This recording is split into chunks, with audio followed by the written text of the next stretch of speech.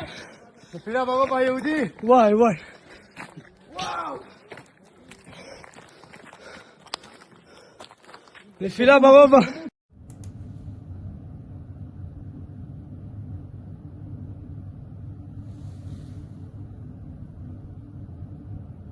मेरे दोस्तों, एक और खबर आपको मैं पहले ही बता चुका हूं कि इजराइल का नुकसान हो क्यों रहा है।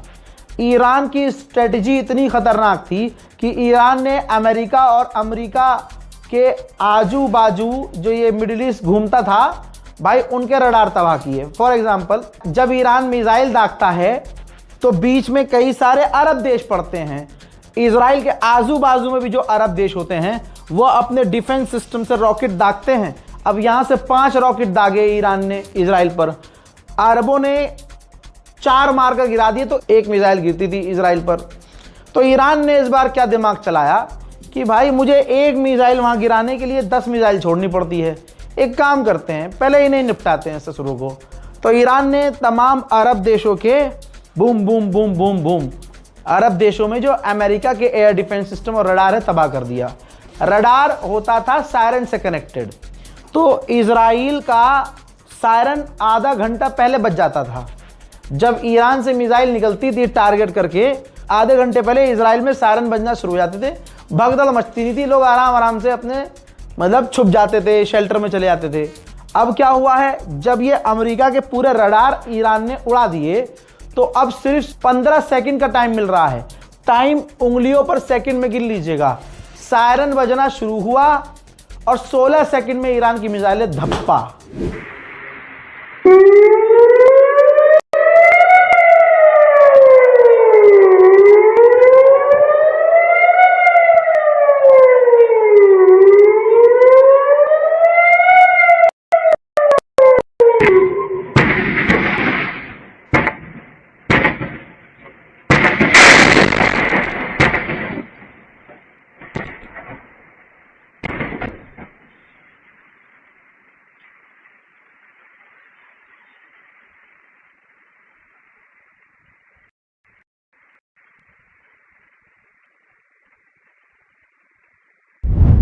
मेरे दोस्तों, ईरान के राष्ट्रपति पेजेश्कियान ने कहा है कि दुश्मन ने सोचा था कि हमारे टॉप लीडर को कत्ल करके हमारी रिजीम गिर जाएगी, लेकिन हमारी डिपार्टमेंट ने, हमारे सिस्टम ने एक व्यक्ति को सुप्रीम लीडर चुन लिया और बहुत बढ़िया काम चल रहा है। मैं आवाम का शुक्रिया अदा करता हूं कि वो IRGC और अपनी फौज और बासिद फोर्स के लिए उनके समर्थन में, सपोर्ट में सड़कों पर प्रदर्शन कर रहे हैं।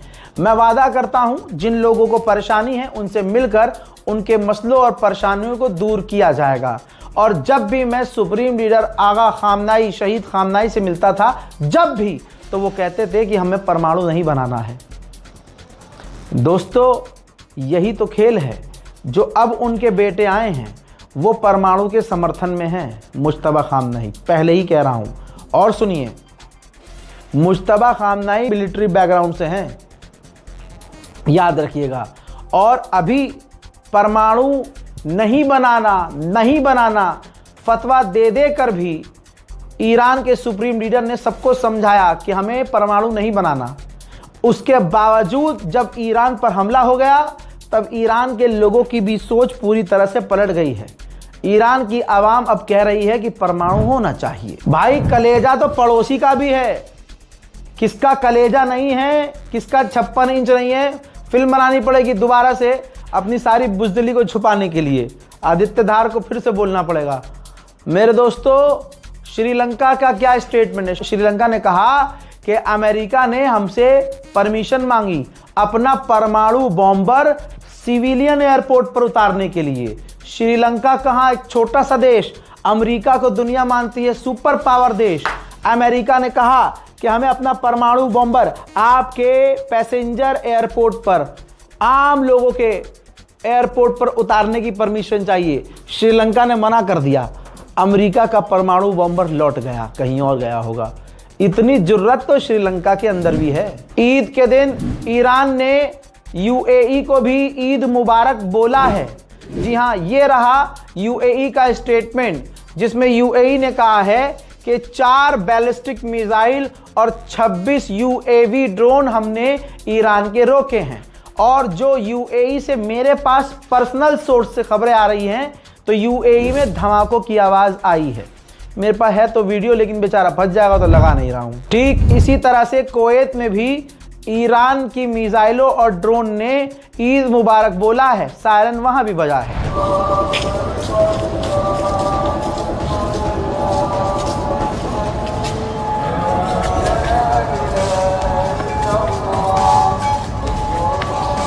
सुभान अल्लाह, मअ तकबीरात सफरात लंदन।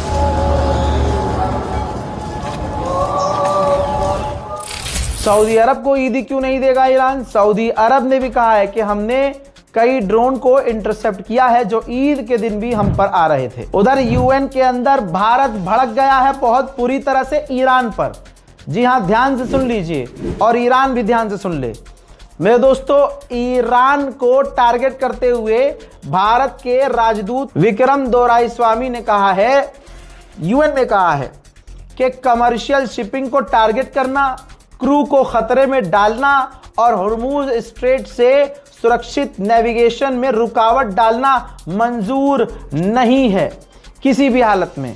बहुत लंबा चौड़ा बयान देकर ईरान की सीधी सीधी आलोचना भारत ने यूएन में की है कि भैया टैंकरों को नुकसान पहुंचा रहे हो, सिविलियंस खतरे में पड़ रहे हैं। लोग भी दोस्तों भारत के कई इस जंग में, इस स्ट्रेट ऑफ हॉर्मूज में मारे गए हैं। लेकिन सच्चाई यह भी है कि ईरान भारत के जहाजों को निकलने दे रहा है। जैसे एडवांस में बता दूं कि भारत के 2 और टैंकरों को ईरान निकलने की परमिशन देने वाला है और हो सकता है इंशाल्लाह जब आप ये वीडियो देख रहे हो तो वो टैंकर स्ट्रेट ऑफ हॉर्मूज में आगे बढ़ चुके हों। ईरान के विदेश मंत्री ने डोनाल्ड ट्रंप की बकलोली को शेयर करते हुए कहा है कि हम छुप कर हमला नहीं करते जैसे तुम कर रहे हो, हम दुश्मन का सामना ताकत से करते हैं और हमें मालूम है कि इजराइल हमारे इंफ्रास्ट्रक्चर पर हमला करने वाला है और याद रखना हम जवाब देंगे। उधर ईरान ने एक बार फिर से मिसाइल और ड्रोन लॉन्च किया है और उसका वीडियो भी आधिकारिक तौर पर जारी किया है।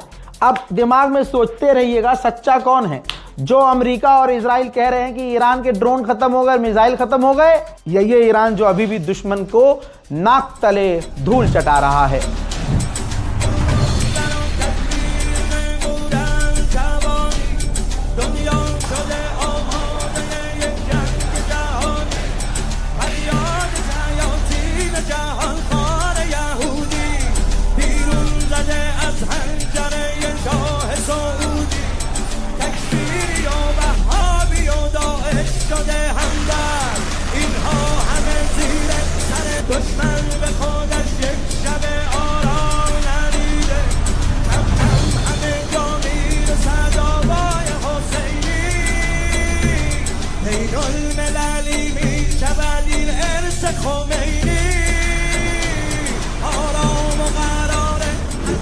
रिपोर्ट कह रही है कि अमेरिका के कई सारे दोस्त देश कह रहे हैं और राजी हैं कि हम अपनी फौज, अपनी नेवी स्ट्रेट ऑफ हॉर्मूज में भेजने को तैयार हैं, लेकिन वो मिलिट्री एक्शन लेने को तैयार नहीं है। यानी भेजने को तैयार हैं कि हम अपनी फौज भेज देंगे लेकिन ईरान से लड़ेंगे नहीं। वाह रे भाई हैदर के लाल, अरे भाई हुसैनियों, लड़ना कोई तुमसे सीखे। उधर स्पेन के प्रधानमंत्री का फिर से 56 इंच जिगर वाला बयान आया है। कहा कि ये इलीगल वॉर है और इस जंग को हम किसी भी हालत में, किसी भी सूरत से सपोर्ट नहीं करते। Ningún plan, por ambicioso que sea, podrá neutralizar todas las miserias de esta guerra ilegal. Por eso, a la vez que apoyamos las medidas y nos ayudamos los unos a los otros a capear los efectos de esta crisis, tenemos que seguir exigiendo el cese inmediato de este conflicto.